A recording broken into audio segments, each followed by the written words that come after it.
mère s'est moquée de moi pendant son discours. Alors, j'ai révélé sa liaison extra-conjugale et j'ai ruiné la fête juste devant le maire et ses supérieurs. Je m'appelle Noah. J'ai 32 ans. Et si vous voulez savoir combien de ressentiments une personne peut supporter tout en souriant, essayez d'être le sujet de regret sur lequel votre mère porte un toast à sa propre fête de départ à la retraite. C'était vendredi dernier. Ma mère, Marlia, prenait enfin sa retraite après presque 40 ans dans l'enseignement. Un article l'avait déjà qualifiée de « légende locale », ancienne directrice adjointe, puis directrice d'une école primaire. Tout le monde était là, d'anciens collègues, élèves, voisins, membres de la famille et bien sûr, mon frère aîné, Lucas, le préféré. C'était un excellent athlète devenu conseiller financier, marié, 2 enfants, un golden retriever, et toute l'attention de ma mère. En grandissant, Lucas a toujours été le responsable, le meneur. Et moi, j'étais l'enfant silencieux lors des réunions de famille, celui qui posait des questions gênantes au dîner. Celui qui ne suivait jamais le script. Pas de sport, pas de grande réussite professionnelle, pas de vie tranquille. J'ai toujours travaillé dans le digital, à distance ou en freelance. Je voyageais beaucoup, parfois trop. Pour eux, j'étais l'étrange. C'était une erreur. La fête avait lieu dans la salle d'un club de golf chic, avec buffet, quatuor à cordes et un diaporama en arrière-plan. Des photos d'elle avec des élèves, des professeurs, lors des réunions de l'association des parents, des fêtes de Noël, des cérémonies. Lucas et moi apparaissions aussi sur quelques clichés, surtout d'enfance.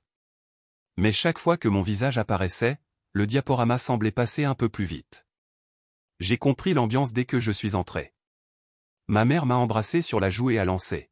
« Eh bien, tu sais t'habiller quand tu veux, Noah. » Une première. Puis elle s'est tournée vers le maire pour le saluer. Lucas m'a serré la main en disant « Content que tu sois là, frérot. » Comme si je n'avais pas fait le voyage depuis Barcelone juste pour cette soirée. Les discours ont commencé pendant le dîner. Une ancienne collègue lui a rendu hommage, raconté quelques anecdotes légères, et reçu des applaudissements polis. Puis Lucas a pris le micro. C'est rare qu'une mère fasse autant pour autant de monde, dit-il. Et qu'elle trouve quand même le temps d'élever 2 fils extraordinaires. Enfin, un, au moins.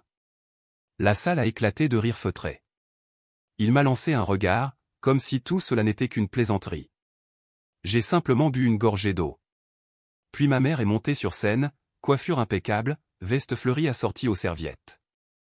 Elle a souri chaleureusement à l'assistance. J'ai passé ma vie à essayer de faire la différence, dit-elle en formant des jeunes esprits. Et je suis fier de dire que j'ai élevé 2 fils incroyables. Elle a levé les yeux, avec ce petit sourire tordu que je détestais quand j'étais enfant. Et un regret. L'auditoire a explosé de rire. Lucas riait le plus fort, presque en train d'applaudir. Au moins, elle l'admet enfin, a-t-il lancé. Et moi, j'ai juste souri. Parce que j'étais prêt. Voyez-vous, ce n'était pas ma première humiliation. Ni la 10e. Chaque réunion de famille était un exercice de tolérance silencieuse. À Noël, je recevais une tasse vide d'excuses et une place oubliée à table. Au dernier Thanksgiving, ils avaient oublié mon allergie aux noix et servi de la tarte aux pacanes partout sauf à ma table. Cette année, pour mon anniversaire, j'ai reçu un message dans le groupe familial, à 23h. Lucas a répondu avec un simple pouce levé.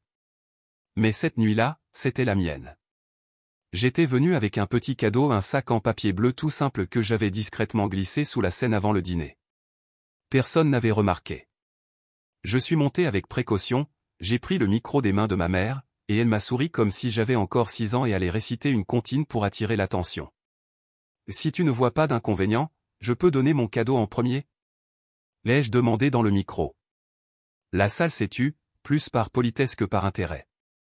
J'ai glissé ma main dans le sac et sorti une petite télécommande. Je me suis dit que je pourrais contribuer au diaporama, ai-je dit calmement, en appuyant une fois. L'écran a clignoté. La photo d'elle tenant un trophée avec une élève a disparu, remplacée par autre chose. Un email numérisé datant de 5 ans. Le nom de mon père dans l'objet. Une note en dessous. Courte. Froide. Accusatrice.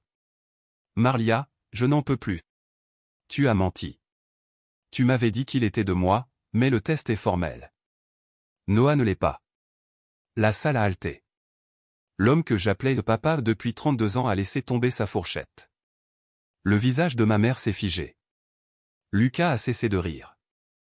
J'ai cliqué à nouveau. Slide suivant. Un PDF du test de paternité, daté, signé, certifié. Je n'ai rien dit. Pas encore. J'ai juste observé les visages se transformer. Certains perplexes. D'autres horrifiés. Certains déjà en train de murmurer. J'ai senti tous les regards sur moi, comme des fourmis rampant sur ma peau. Et je suis simplement resté là, tenant le micro, savourant le silence comme de l'air frais. Parce que ce n'était pas qu'une question d'ADN.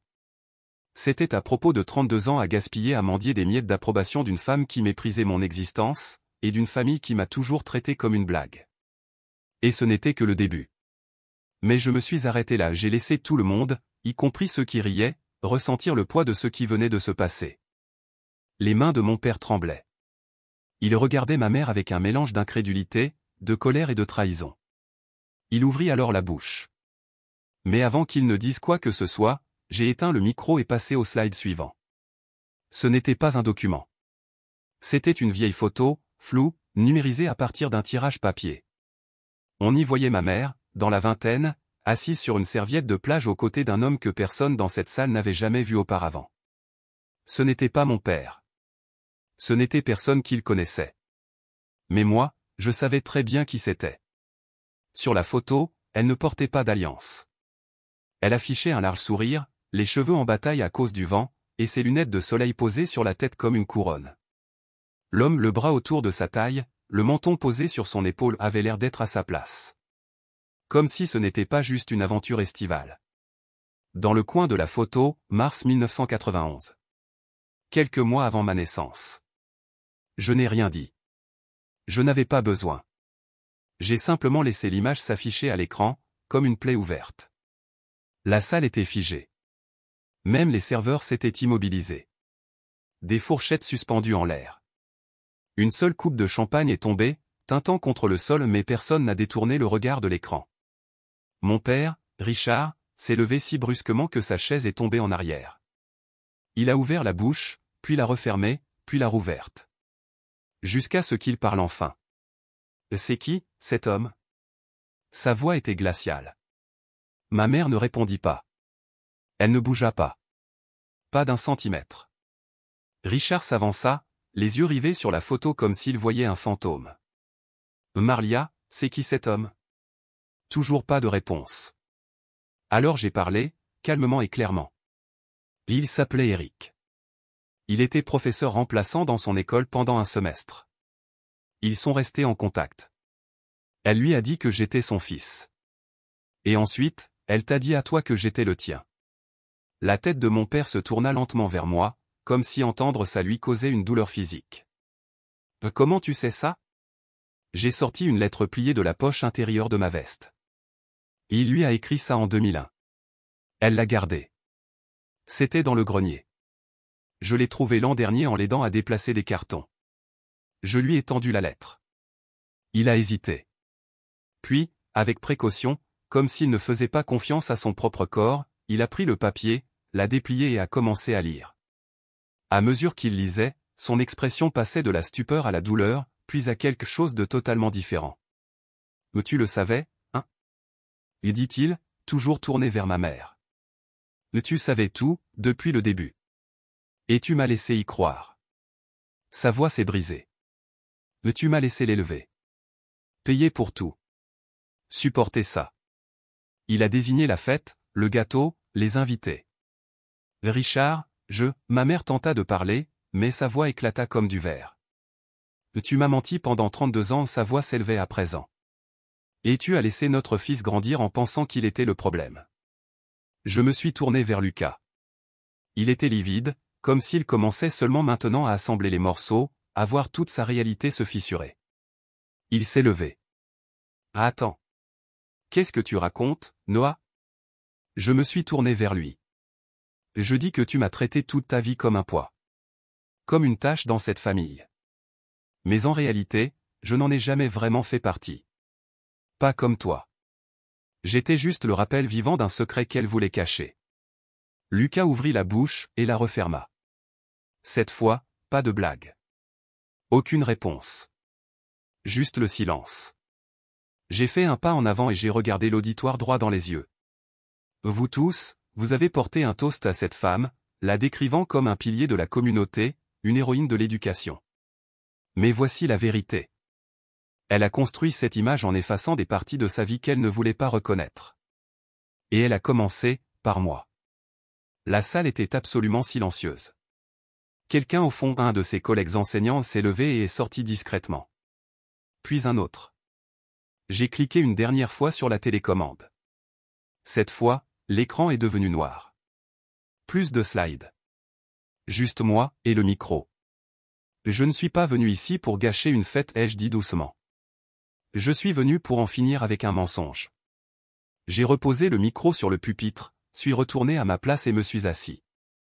La tension ne s'est pas dissipée. Elle restait là, lourde, silencieuse, terrifiante. Richard tenait toujours la lettre, fixant le papier comme s'il s'agissait d'une radiographie de tout ce qu'il refusait de voir. Ma mère, elle, n'avait toujours pas bougé. Après une minute, elle parla enfin. « Tu n'avais pas le droit, dit-elle d'une voix basse et tremblante. Je me suis tourné vers elle. Non. Tu es monté là-haut, devant tout le monde, et tu as dit que tu avais élevé 2 fils formidables et un regret.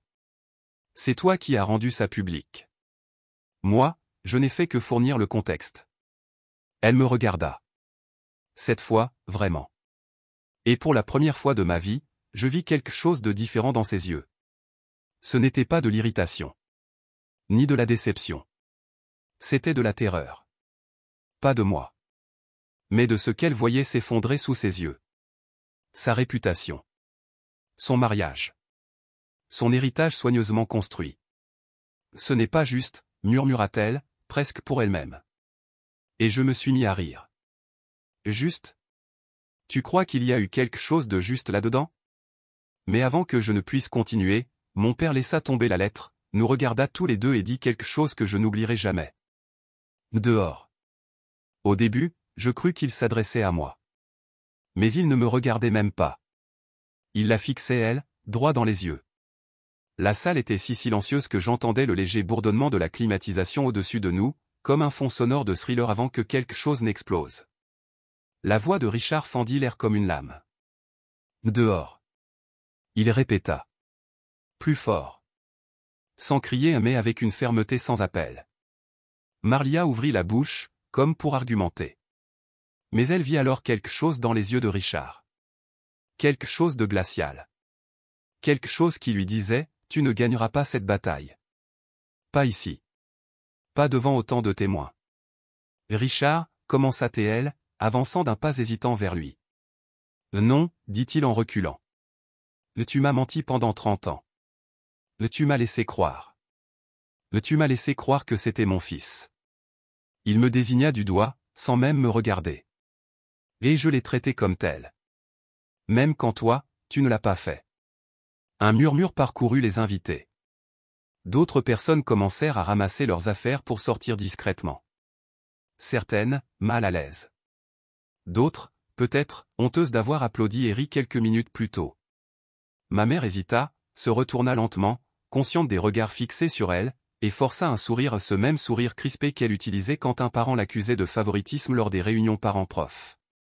Écoutez, je pense que tout ça n'est qu'un malentendu. Non, dis-je en me levant. Ne commence pas à manipuler l'ambiance maintenant. Tu n'as pas le droit de réécrire l'histoire. Tu as menti à papa.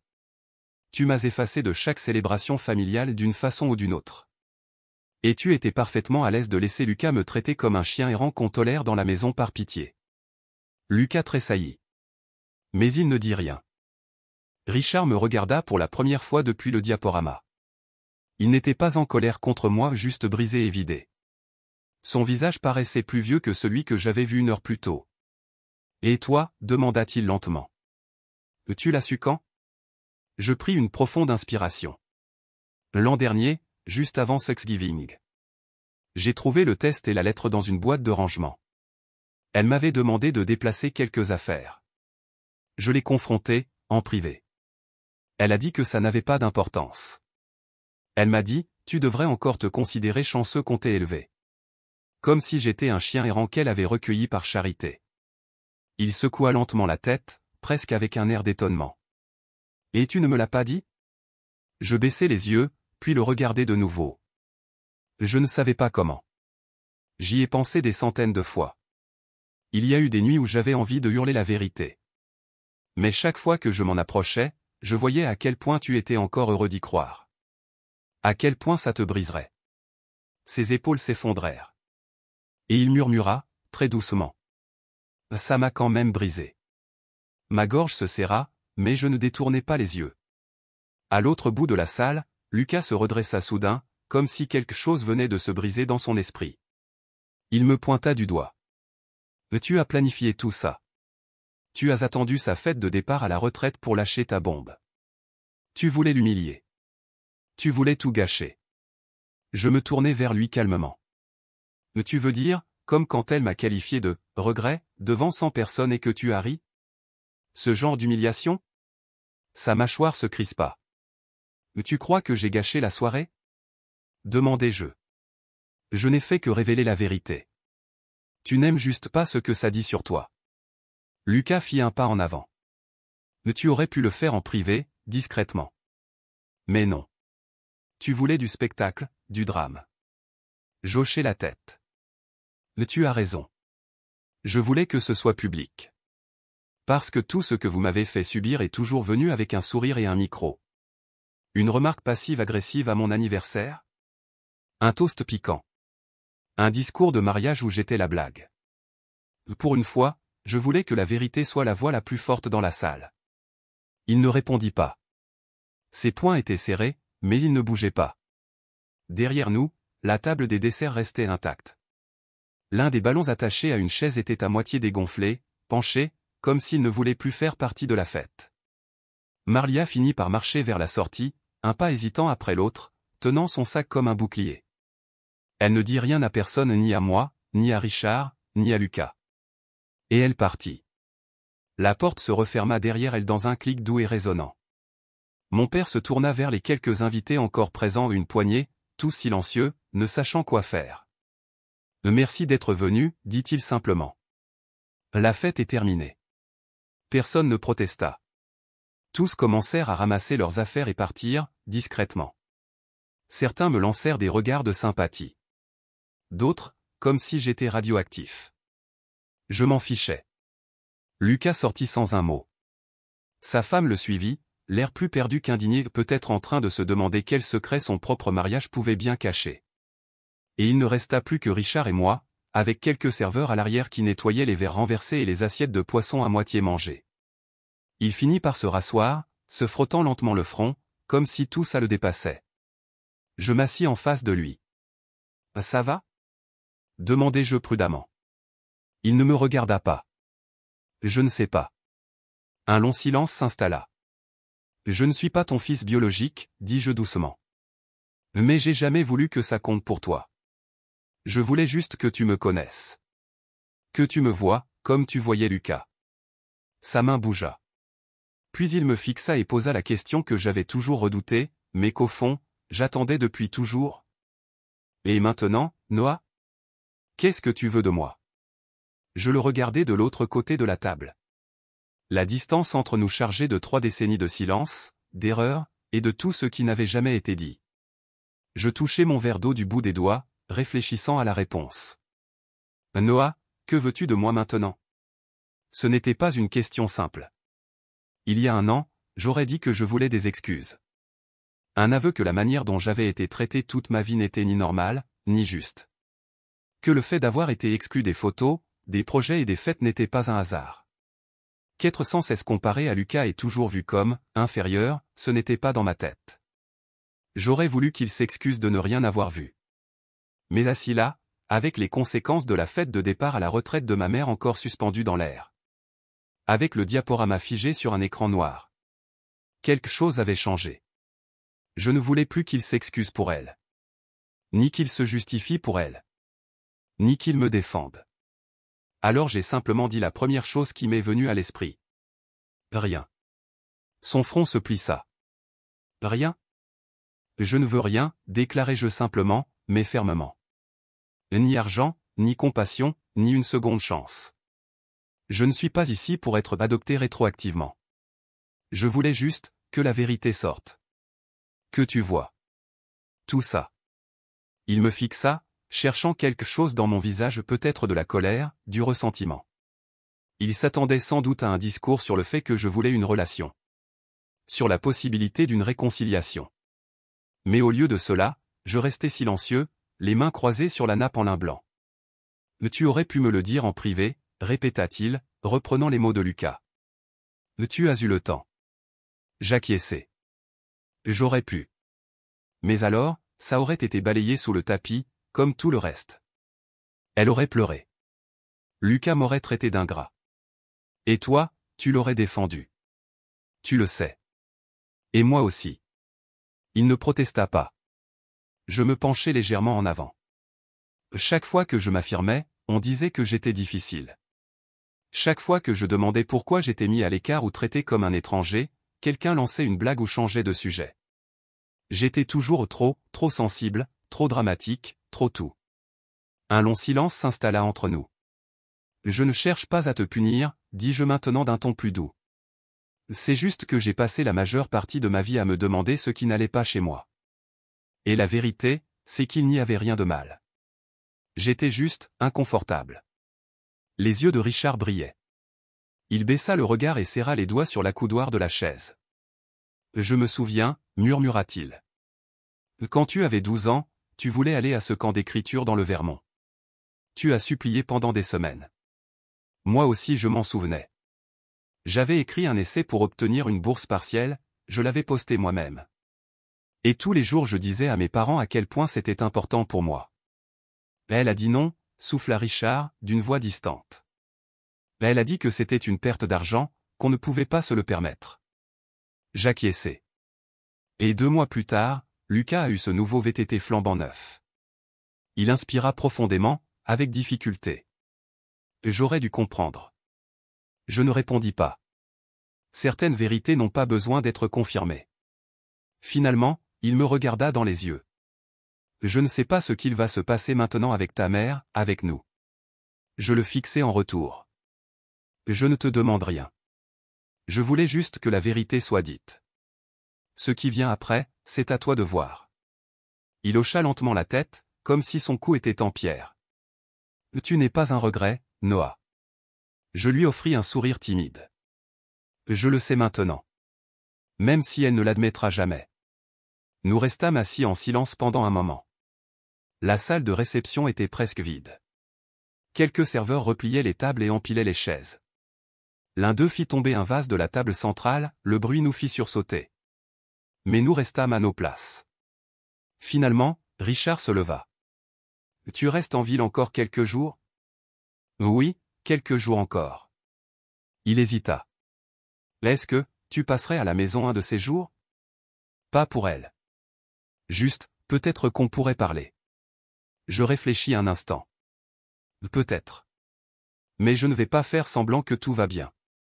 Je ne vais pas m'asseoir sur le canapé et jouer à la famille heureuse comme si rien ne s'était passé. » Il acquiesça avec sérieux. « Je ne te demanderai jamais ça. » Je me levai et remis mon manteau en place. « Très bien, alors. » Il tendit la main. Je la regardai un instant. Puis je la serrai. C'était étrange, rigide et un peu désagréable. Comme 2 cadres en train de négocier un contrat. Ils ne comprenaient pas vraiment. Mais ça comptait. Peut-être pas tout. Mais quelque chose. Puis je suis parti. Le lendemain matin, je me suis réveillé dans une petite chambre d'hôte, au centre-ville. Le soleil passait à travers les rideaux partiellement ouverts. Et mon téléphone affichait plus de notifications que je ne voulais en lire. Certaines venaient d'invités de la fête, disant qu'ils n'en savaient rien et qu'ils me soutenaient. D'autres étaient de vagues messages du type « ça va », que j'ai ignoré. Une seule m'a marqué. Elle venait de Richard. J'ai commencé à ranger quelques-unes de ses affaires. Je ne sais toujours pas ce que je vais faire. Mais je voulais que tu saches que je te crois. Et je suis désolé d'avoir mis autant de temps. Je n'ai pas répondu tout de suite. J'ai simplement reposé le téléphone, regardé par la fenêtre, et soupiré. Pour la première fois depuis bien longtemps, je me sentais calme. Je ne me sentais pas vengé. Ni victorieux. Juste en paix. Plus tard dans l'après-midi, je suis allé me promener dans l'ancien parc près de notre ancienne maison. Celui où je jouais enfant le plus souvent seul. Parce que Lucas ne voulait jamais que je joue avec ses amis. Je me suis assis sur le banc près du toboggan rouillé. Et je suis resté là, à écouter. Les chants des oiseaux, le bruissement des feuilles. Les rires d'enfants au loin. Ça m'a apporté un sentiment de fermeture. Pas une fermeture jolie, avec un œil et une fin heureuse. Mais une fermeture réelle. La vérité avait été révélée. Et qu'il le veuille ou non, il ne pouvait plus faire semblant. Quelques jours plus tard, je suis rentré en Espagne. Alors que l'avion traversait les nuages. Je réfléchissais à quel point les familles sont étranges. Et comme le sang, les noms de famille, les photos d'enfance ne signifient pas toujours amour ou proximité. Parfois, cela ne signifie qu'un passé commun. Et le passé, quand on l'ignore, a cette fâcheuse habitude de pourrir dans le grenier. Comme des cartons oubliés, remplis de mensonges. Je n'ai plus jamais eu de nouvelles de ma mère. Du moins, pas directement. Quelques mois plus tard, un cousin m'a dit qu'elle était partie vivre en Arizona, chez sa sœur. Elle racontait des versions différentes. Disait que j'étais ingrat. Et déformait tout ce qui s'était passé. Elle gardait la tête haute. Elle la garderait toujours. Lucas m'a seulement envoyé un court email personnel. Disant qu'il aurait voulu que les choses se passent autrement. Je n'ai pas répondu. Mais Richard, lui, est resté en contact. D'abord quelques emails. Puis un appel. Puis un autre. Nous n'avons rien précipité. Il n'y a pas eu de grandes retrouvailles dramatiques. Ni de révélations émotionnelles. Mais chaque conversation était un pas. Un choix. Avec le temps, nous avons découvert quelque chose qui ressemblait à ce que nous n'avions jamais eu. Pas une relation père-fils fondée sur l'obligation ou la tradition. Mais quelque chose de plus doux, basé sur l'honnêteté. Le respect mutuel. Et une forme étrange de compréhension que ni lui ni moi ne savions vraiment nommer. Ce n'était pas parfait. Mais c'était suffisant. Et parfois. C'est tout ce qu'on peut espérer. Commentaire Madame Reddit. Cette histoire est un véritable coup de poing dans le ventre. Voir un fils passer toute sa vie à être traité comme une erreur, comme un fardeau silencieux.